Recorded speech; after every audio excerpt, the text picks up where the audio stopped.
Mga tol, meron akong napakagandang balita para sa inyo. Naaalala nyo ba si Jerry? Si Jerry, yung kamatis na tinanim natin ng isang buwan, ay napakalaki na ngayon. Ay, teka lang, tawagin ko ah. Oy, Jerry! Ayan, ito po si Jerry. Oh, welcome to my channel, Jerry ah. Oh, ma-interview lang kita. Kamusta naman ang buhay mo bilang halaman? Ayos lang, ayos. Sige, sige. Eh, kamusta naman yung lupa na ginawa ko para sa'yo? Maganda, maganda. Moist. Sige. Kaya ngayon, itatanim natin ang kanyang kapatid. Isang Geneva Basil na ang pangalan ay Maya. Kaya mga tol, just do it. Just do it right.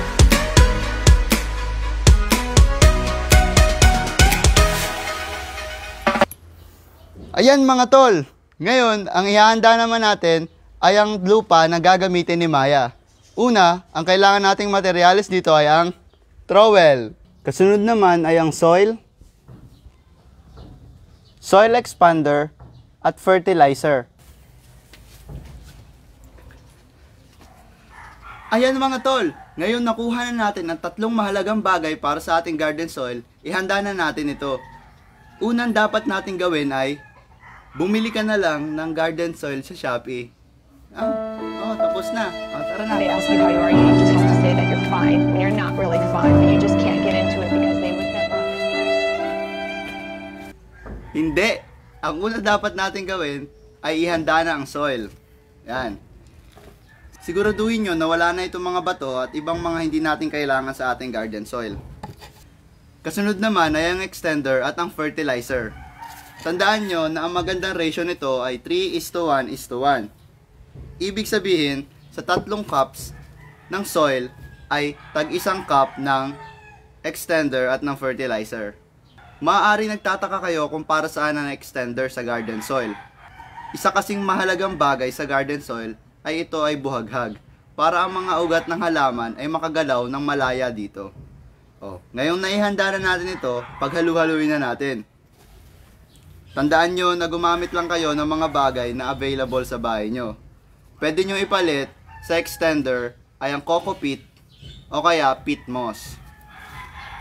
Sa pataba naman, pwede nyo gamitin ang crushed eggshells o kaya mga natutuyong dahon. Siguraduhin lang na na-crush nyo na ito na maayos para mas madali itong humalo sa lupa.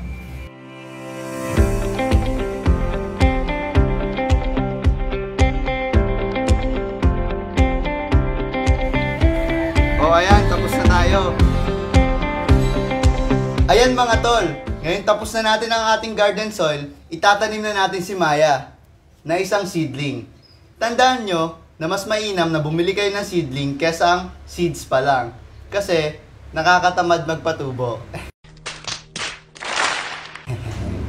Joke lang eh. Okay. Joke lang yun. Hindi, kasi nangangailangan ng special na atensyon ang mga ganito para tumubo sila ng malusog. Ang kasunod pa nating mga kailangan ay ang trowel, paso, tubig, at huwag nating kakalimutan, dapat makita ito ng kanyang kapatid na si Jerry.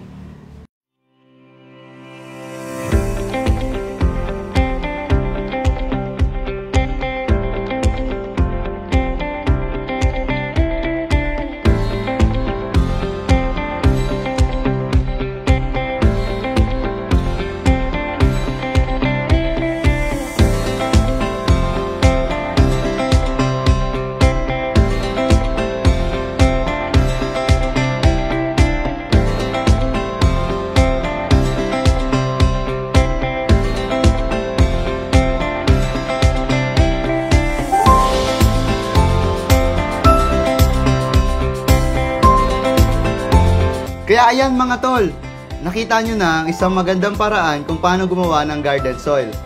Pwede rin itong gamitin sa iba't ibang uri at klase ng halaman.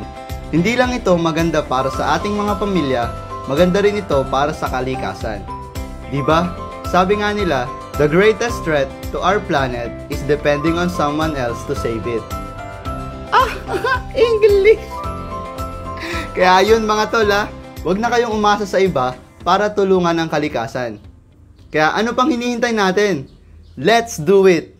Let's just do it right.